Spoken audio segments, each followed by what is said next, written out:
İki tarafın bizi ele geçirmek için bu kadar şiddetle mücadele etmesi, hayatlarımızı kurtarmak için bir umut ışığıydı. Biz hayatta kaldığımız sürece, mahkumlar olarak rahip kaptanın hizmetinde, ölümümüz kaçınılmazdı. Ona karşı verdiğimiz tanıklık, eğer yayımlanmasına izin verilseydi, onun otoritesini kesin biçimde sona erdirebilirdi. Ama konsey bölgesine geçebilseydik, orada her şey vardı. Bize değer verilmesi ve korunmamız için yeterince neden. Çünkü biz, Itzacoil'in yönetimi altındaki isyanın adaletine tanık olmuştuk. Bu dostluk duygusu sadece isyan liderlerine özgü de kalmayacaktı. Tizo'nun bize verdiği nedenlerin ne kadar önemli olduğunu kavramıştık. Zulümden kurtuluş umudunun güvencesi, etrafımızda pek çok dost yetiştirecekti. Bu yüzden, savaştan gelen sesleri yüksek sesle duyuyorduk. Ama yine de, sanki binlerce mil uzaktaymış gibi. Görebildiğimiz her şey, kaderimizin buna bağlı olduğunu söylüyordu. Bunu bilerek beklemek, sinirlerimiz ve öfkemiz için zorlu bir sınavdı. Karanlıkta boş kalmak zorundaydık. Kendi adımıza tek bir darbe bile vuramıyorduk. Yang, öyle bir şekilde ileri geri yürüyordu ki, kafesteki vahşi bir canavara benzetmek sıradan olsa da, tamamen doğruydu. Nefesindeki mırıldanmalar, hırlamalar gibiydi. Rayburn ise farklıydı. Kararlı değil, daha çok içine kapanık, parmaklıklara sıkıca yaslanmış, hareketsizce bekliyordu. Yalnızca ara sıra başparmaklarını ve parmaklarını öyle bir enerjiyle çıtırdatıyordu ki ses, tabanca sesi gibiydi. Ben bile, doğal olarak sakin mizaçlı biri olmama rağmen, hızla yürüme ihtiyacı duydum.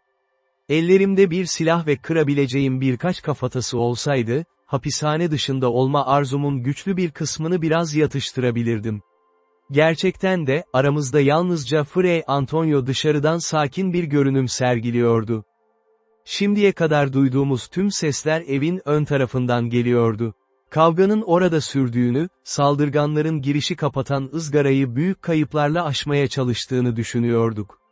Ama aniden, avluda, tam yanı başımızda bir alarm çığlığı yükseldi. Hızlı adımlar, sonra bağırışlar, sonra silahların çarpışma sesi.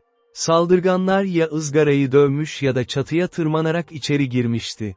Savunucularla göğüs göğüse dövüşüyorlardı, neredeyse kol mesafemizde. Her vuruşa eşlik eden bağırışları yüksek sesle duyabiliyorduk. Metalin metale çarpmasını ve o donuk, ezici sesi. Etin içine işleyen, kemiği oyan darbelerin sesini. Ama hiçbirini göremiyorduk. Sanki rüya görüyormuşuz gibi. Bu vahşi savaş sesleri, beynimizin yarattığı hayallerden başka bir şey değildi sanki. Bir adam, avlunun ortasından perdenin hemen dışına kadar takip ediliyordu. Parmaklıkların üzerine sıkıştırıldı. Orada nefes nefese kaldığını duyabildik, vurup savuşturdu, sonra o ses geldi. Etin parçalandığı, kemiğin kırıldığı o ses. Muazzam bir darbe, onu yere serdi. Ve hayatı onu terk ederken verdiği o yumuşak, derin inleme. Vücudu perdeye yaslandı ve biraz sürüklendi. Kısa süre sonra, parmaklıkların yanında dururken fark ettim. Ayaklarım kan gölündeydi. Bundan sadece 1-2 dakika sonra çatışma sesleri belirgin biçimde azaldı. Karmaşık adımlar duyuldu, merdivenlere vuran ayaklar. Sonra bir tarafın zafer kazandığını bildiren o sevinçli bağırışlar. Eğer rahip kaptanın kıyafeti üstteyse, dedi Yang kasvetli bir sesle, sanırım neredeyse bir tümenin sonuna geldik. Motorlarımızın değişip koşuya devam etmesi pek olası değil. Rayburn hemen homurdanarak onayladı. Ama tam o anda, dışarıdaki kargaşada bir durgunluk oldu. Ve ben tanıdığım bir sesi duydum. Tizok yüksek sesle çağırıyordu. O dolu dolu, neşeli anlamı taşıyan sesini duyunca, sevinçle ve yüksek sesle karşılık verdim. Rayburn ve Yang için bu çağrı anlaşılmazdı. Çağıran kişiyi tanımıyorlardı. Ben bağırmaya başlayınca şaşkına döndüler. Ama görüşlerini birkaç dakika içinde değiştirdiler. Çünkü perdeye yaslanmış ölü beden kenara çekildi. Perde yıkıldı ve Tizok'un dostça yüzü parmaklıkların dışında belirdi. Ardından parmaklıklar hızla kaldırıldı. "Albay," dedi Yang, son derece ciddi bir ifadeyle güneşe doğru ilerlerken, "Tuğlanın ne olduğunu bilmiyor olabilirsin. Ama sen bir tuğlasın." "Salla," dedi ve Tizok'u şaşırttı. Ama Tizok, hareketin büyük bir dostluk göstergesi olduğunu anlayınca, Yang'ın elini güçlü bir şekilde sıktı. Daha elverişli koşullarda Tizok, şüphesiz bu ilginç törenin açıklamasını isterdi. Ama o an tüm aklı geri çekilmeye ve bizi yeniden ele geçirilmekten korumaya yönelmişti. Kaybedecek bir an bile yoktu, dedi. Şehir genelinde rahipler her yerde toplanıyordu, Itzakoil'a destek kuvvetleri vereceklerdi ve her an saldırıya uğrayabilirdik. Konuşurken bizi sokağa doğru çekiyordu, adamlarının büyük kısmının beklediği ana yola. Çünkü sadece küçük bir kısmı çatıya tırmanarak düşmanı arkadan şaşırtmıştı. "Peki ya genç yoldaşımız Pablo?" diye sordum, duraksayarak. "Adamlarım onu arıyor. Onu hemen bulacaklar. Kesinlikle güvende. Belki çoktan dışarıda. Gel." Pablo'nun gerçekten binanın dışında olma ihtimali, onsuz gitmemize ikna olabilecek tek argümandı. Ve bu ihtimal yeterince makul göründü. Artık daha fazla gecikmeden harekete geçtik. Hızın ne kadar kritik olduğunu tam olarak anlıyorduk. Şehrin her yerinden gelen bir uğultu ve öfkeli sesler, halkın uyarıldığını gösteriyordu. Tizok bize silahlanmamızı söyledi. Avlunun kaldırım taşlarına dağılmış silahlar arasından en etkili kullanabileceğimizi seçmemizi istedi. Çünkü yakında bu silahlara ihtiyacımız olacağı kesindi. Bildiğim tek savaş aracı kılıçtı. Bu bilgiyi Almanya'daki öğrencilik günlerimden edinmiştim. Bu yüzden ağır bir McGuire seçtim. Frei Antonio hariç diğerleri de benzer şekilde silahlandı, her biri ölünün yanında bulduğu bir kılıç taşıyordu. Tizok'un emrini yerine getirirken gördük. Avlu kırmızıydı, bir mezbaha gibiydi. Taşların üzerinde her yerde ölü cesetler yatıyordu, hepsi korkunç yaralarla kesilmiş. Tizok'un adamlarından sadece biri hayatta kalmıştı. O da yaralanmış, sendeleyen bir adamdı. Buradan şu sonucu çıkardık, savaş tamamen barbarca ilkelerle yürütülmüştü. Ve bunun kanıtı da vardı. Geçerken nöbetçi odasında inleyen biri bulduk. Rahip kaptanın grubundan biriydi, göğsünde büyük bir delik açılmıştı. Tizok'un işaretiyle adamlarından biri kenara çekildi ve ağır kılıcıyla yaralı adamın kafatasına soğukkanlılıkla saplandı. Böylece onu bitirdi. Girişi kapatan metal ızgara, içerideki adamlar tarafından kaldırılmıştı. Tizok'un birliği yürüyüşe hazırlanıyordu. Ama Pablo ve El Sabio'dan, hiçbir iz yoktu. Tizok, kayıptan bizden daha az üzülmüş değildi. Çünkü ahlaki etkiyi hesaba katmıştı. Pablo ve El Sabio'nun varlığı, isyan ruhunu güçlü biçimde körüklerdi. Bu nedenle daha fazla arama yapılana kadar ilerlemeyi reddetti. Ama açıkça söyledi, binada daha fazla aramak işe yaramazdı. Her oda zaten incelenmişti ve hiçbir iz bulunamamıştı. Esir alındığımızda, dedi Tizok, Pablo ve El Sabio büyük ihtimalle daha güvenli bir yere, tapınağa çıkan merdivenlerden yukarı taşınmıştı. Hala oradaydılar, eğer bu zamana kadar ölmedilerse. Bunun üzerine Young tapınağa saldırmayı önerdi. Ben ve Rayburn onu hararetle destekledik. Hatta Frei Antonio bile, bu davanın haklı olduğunu, kafirler arasında Hristiyan bir ruh için savaşmanın yerinde olduğunu söyledi. Ama Tizok aceleyle o anki büyük bir saldırının ne kadar umutsuzca olacağını açıkladı. Bizi kurtarmasının ardındaki başarı, tamamen ani olmasından kaynaklanıyordu. Şehrin büyük kısmı, büyük asker kuvveti dahil, kesinlikle rahip kaptanın tarafındaydı. Devrim şehrin dışında toplanmalıydı. Bizi kurtardığında verilen emir, bizi surların ötesine olası en hızlı şekilde taşımaktı. 20 Lordlar Konseyi'nden isyana katılanlar ve oraya ait 5 rahip, çoktan su kenarında bekliyordu. Topladıkları küçük güçle su kapısını ele geçirmişler ve biz onlara katılana kadar tutabileceklerdi. Tapınağı şimdi ele geçirmek, kelimenin tam anlamıyla imkansızdı. Pablo'nun hayatını kurtarmanın tek umudu, önce güvenli bir yere çekilmek ve böylece nihai zafer için hazırlıklar başlatmaktı. Tizok konuşurken bizi dışarıya doğru yönlendiriyordu. Ve biz de tartışmalar karşısında boyun eğmek zorunda kaldık. Ama kalbimiz ağırdı. Geride bıraktığımız o çocuk için. Ve onu bir daha canlı görebileceğimize dair neredeyse hiç umut yoktu göğsümüzde.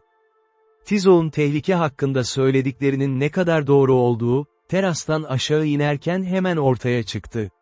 Cadde, dar bir portaldan geçiyor ve basamaklarla bir sonraki seviyeye iniyordu. Orada, askerler tartışma niyetiyle toplanmıştı. Sayıları bizimkinden çok daha azdı. Kısa bir çalışmaydı, birkaçını öldürdük, geri kalanını önümüze sürdük. Ama kaçanlar, bir sonraki sura kadar bizden önce koştular. Ve orada çok daha büyük bir güçle birleştiler. Burada iş daha az kolaydı. Karşımıza çıkan kuvvet neredeyse eşitti ve onları sürmek için kararlı bir mücadele gerekiyordu. Orada bazı adamlarımız öldürüldü, düşmandan daha fazlası ve ben kolumda küçük bir yara aldım, bir cirit ucundan geliyordu. Neyse ki deriyi ancak sıyırabilmişti. Orada kimseyi öldürdüğümü sanmıyorum. Ama kolunu yaraladığımda söylediğini bana saplayan ve kılıcımla bir darbeyle deviren adamın yüzündeki acı ve öfke bakışını, çok net hatırlıyorum. O anda mutluydum ki ona kendisinin bana verdiğinden daha kötü bir acı vermiştim. Sonra, böyle bir yabancıyla kavga etmenin saçmalığı aklıma geldi. Ona karşı kişisel bir kötü niyetim yoktu. Ve o darbeyi vurduğum için üzüntü duymadan edemedim. Ama Rayburn ve Young'ın böyle bir terazi taşıdığı belli değildi. Rahip kaptanın herhangi bir temsilcisine saldırma şansı buldukları için görünüşe göre çok mutluydular. Fırsatlarını öyle değerlendirdiler ki, bizimle savaşan Astlange'lar onların güçlerine ve yeteneklerine hayranlıkla bağırdı. Fray Antonio ise bu pasajda bizden çok daha zorlandı. Çünkü biliyordum, bedeninin bu dövüşe katılmak istediğini. Ama içindeki güçlü ruh, etini ve ellerini tuttu. Son bir hücumla düşmanı surda açılan dar yoldan aşağıya zorla sürdük. Ama peşimizden gelirken, yan terasın karşısında durarak yeniden toparlandılar. Yaralılarımızın çoğu saflardan çıktı ve düştü. Arkamızda bir düzine ya da daha fazla ölümüzü geride bıraktık. Yendiğimiz kuvveti hızla takip etme taktiğimiz bir sonraki surda da bize hizmet etti. Peşimizdeki adamlar ve biz neredeyse tek bir beden haline gelmiştik. Ve böyle bir karmaşa içinde bizi bekleyen taze kuvveti uzun bir mücadele olmadan geçtik. Ama bu kadar kolay atlatılan adamlar, arkamızda toplandı ve peşimizden koşmaya başladı. Sonunda geçmemiz gereken son surlara yaklaştığımızda, şimdiye kadar karşılaştığımız en büyük insan kalabalığı bizi bekliyordu. Ve iki düşman gövdesi arasında sıkışmıştık. Sayıca 4'e 1 üstündeydiler.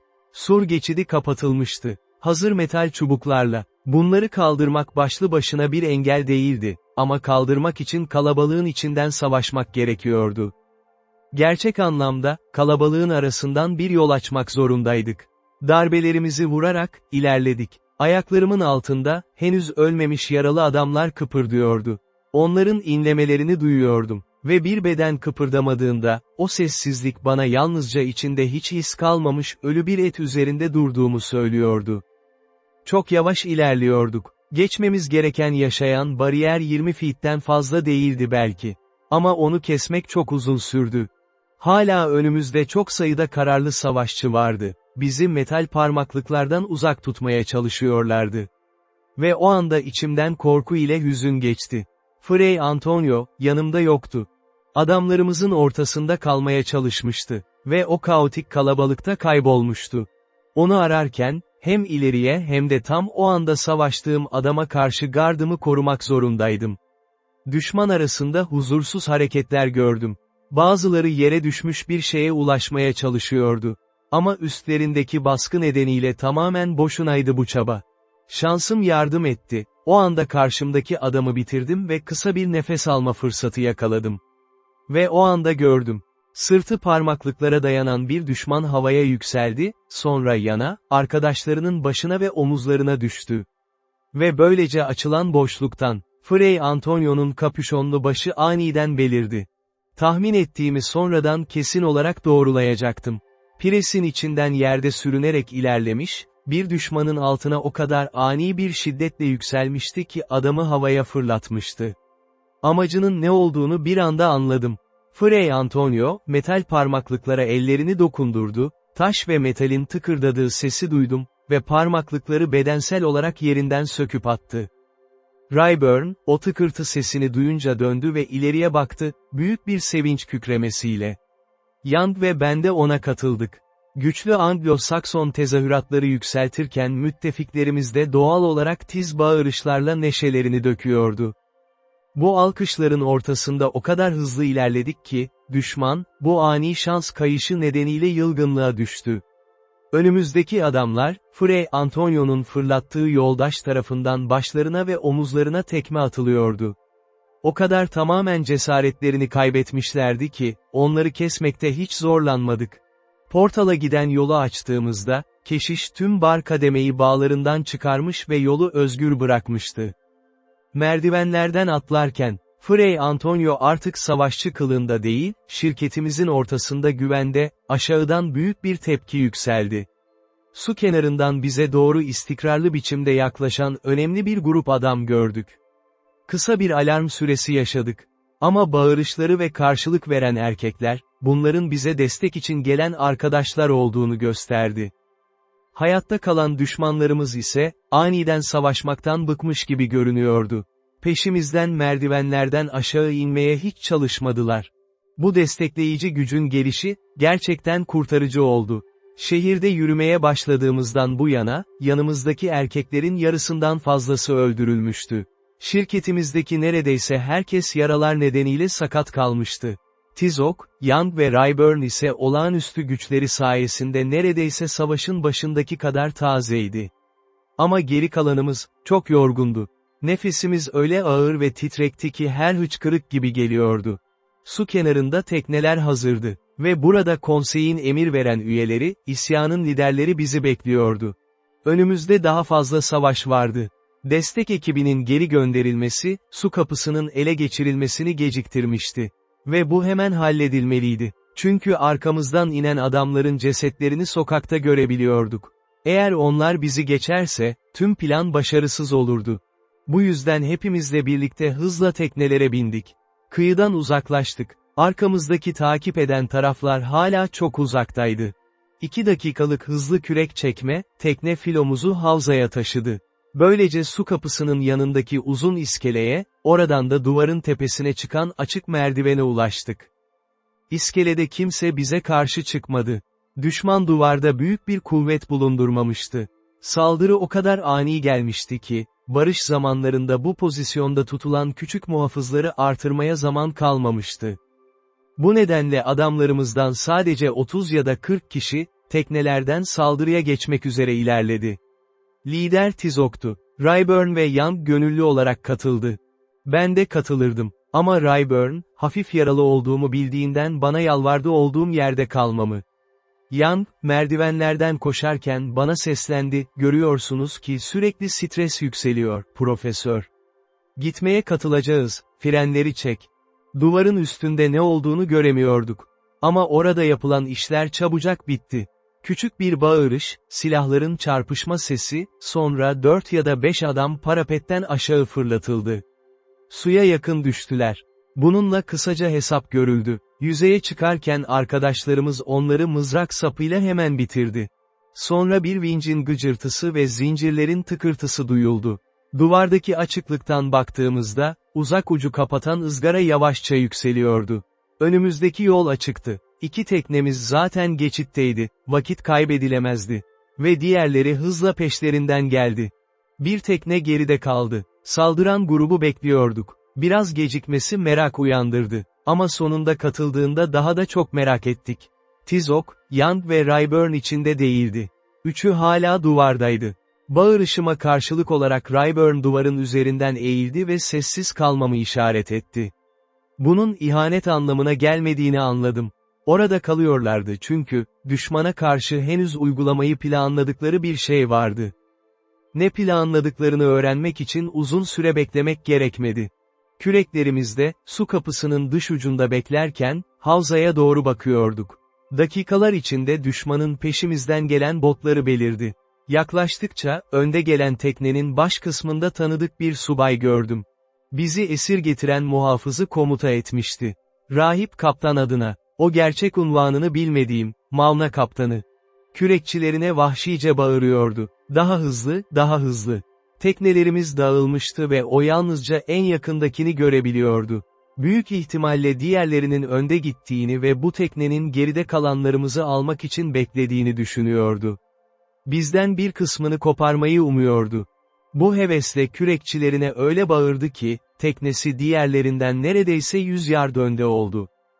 Bu tekne için endişelendik. Ama neden Tizo'nun tek bir tekneye bile saldırı emri vermediğini anlamıyorduk. Eğer ızgarayı bırakırsak, hepsini o kadar etkili şekilde sıkıştırabilirdik ki bize uzun bir avantaj kazandırırdı. Tekne su kapısına yaklaşırken Mauna kaptanı baş taraftan geri çekildi ve ortaya yerleşip çömeldi. Ayakta duran askerler de çömelmişti. Baş, alçak ve dar geçide girdi. Kürekler çıkarılıp gemiye alındı. Bu hareket o kadar zekice yönetilmişti ki, tekne tam hızla geçide fırladı ve neredeyse üstesinden geldi. Sonra ilerleme yavaşladı. Biz en yakın yerimizde kollarımızı hazır hale getirdik. Çünkü bir dakika sonra Mauna kaptanı bizi gemiye indirecekti. Ama bu, kaderli değildi.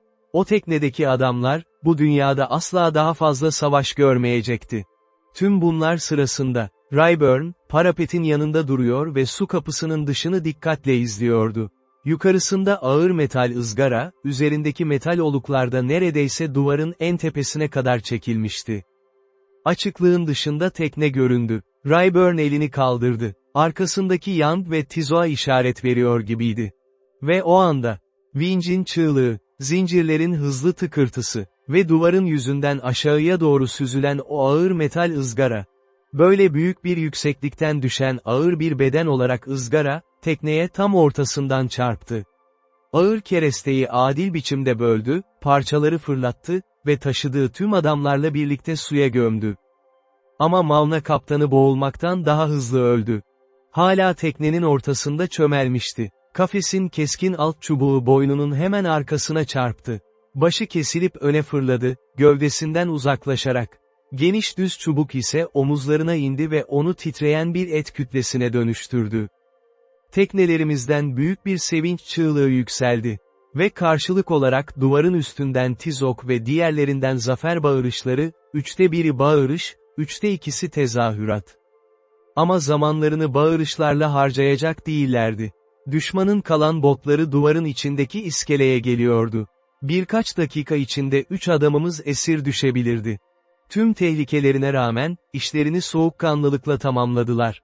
Sonradan bana anlatıldığına göre, Rayburn merdiveni kontrol altında tutmak için görev almıştı. Düşman işten önce gelirse onu durduracaktı. Ve hem çok güçlü hem de çok cesur olmalıydı bu görevi sürdürürken saldırmaya cesaret eden, o üstün avantajlı pozisyonda. Diğer ikisi ise su kapısını işleten zincirleri yel kelepçesiyle duvarın üzerinden göle bıraktı. Kapının kendisi, tekne parçalarıyla sıkışıp kilitlenerek, zincirleri yeniden kurmanın bir günden fazla süreceği bir hale geldi. Zincirler bir sıçramayla düştü. Halkımız yeniden bağırdı. Ve kapı kapanıp yükseltme cihazı tamamen devre dışı bırakıldığında, Rayburn parapetten dışarı fırladı. Göle doğru. Tizok ve Young hemen peşinden atladı.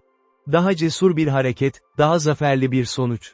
Horatius'un Roma kapısını tutması bundan geri kalmıştı.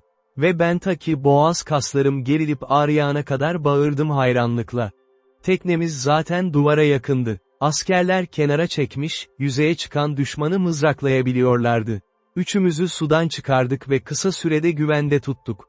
Sonra diğer teknelere doğru olası en yüksek hızla çektik.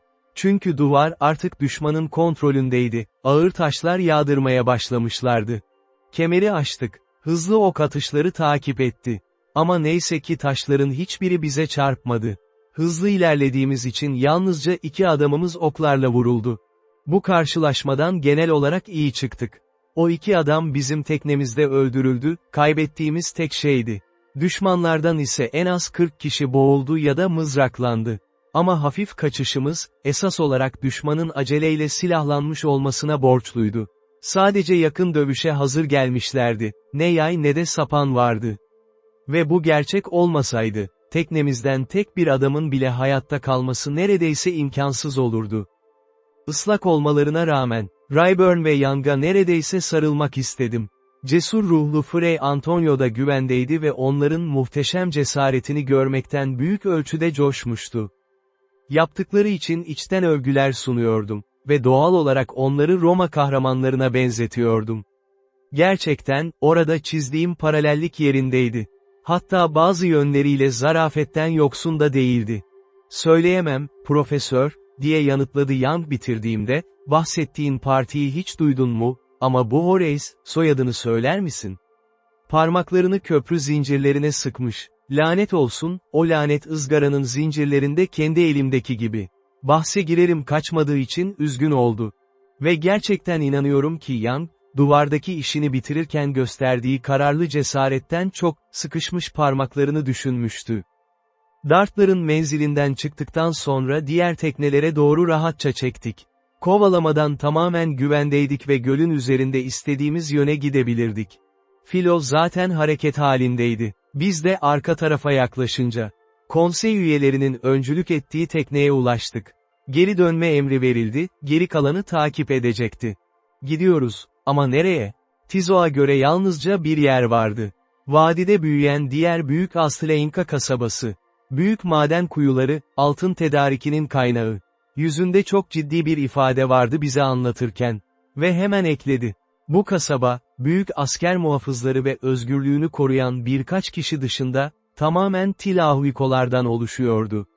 Olağanüstü dayanıklılıkları ve güçleri nedeniyle seçilmiş madencilerdi bunlar. Ve alçak, temkinli bir sesle anlattı, bu adamlar arasında Tilahwikoların en tehlikeli isyanlarından birinin her zaman kökenleri olduğunu. Madenciler yarı vahşiydi. Doğal olarak çalkantılı ve asi. Ezici bir emek hayatının yarattığı sürekli öfkeyle doluydu içleri. O kadar tehlikeliydiler ki, boyun eğdirmenin tek etkili yolu büyük çoğunluğunu sürekli yer altında tutmaktı. Her kuyunun ağzında bir muhafız görevlendirilmişti. Ve yetkisiz çıkmaya çalışan her adam için, anında öldürme emri. Kaybedilmeyen şeyin değerini korumak adına, 10 büyük şirkete ayrılmışlardı. Her biri düzenli sırayla, güçlü bir muhafızın denetiminde yüzey çalışmalarında kullanılırdı. Ama bu sert önlemler bile isyanı tamamen engelleyememişti. Defalarca büyük isyanlar patlak vermişti. Tüm vadiyi kargaşaya sürüklemişti. Ve ancak devletin tüm askeri gücüyle mücadele ettikten sonra ezilmişti. Kasaba gerçek bir volkandı, diye ilan etti Tizok. Ve bu sık patlayan volkana verilen isim. Huitsilan, savaş kasabası. Şüphe yoktu ki, sesi ve yüzündeki ifade ne kadar büyük bir risk aldıklarına inandığını açıkça gösteriyordu. Konseyin bu madenci kasabasına yönelik kasıtlı amacı, o yarı vahşi, tamamen çaresiz madencileri güçlerini bizimle birleştirmeye kışkırtmaktı. Rahip kaptanın iktidarına karşı yürüttüğümüz isyanda,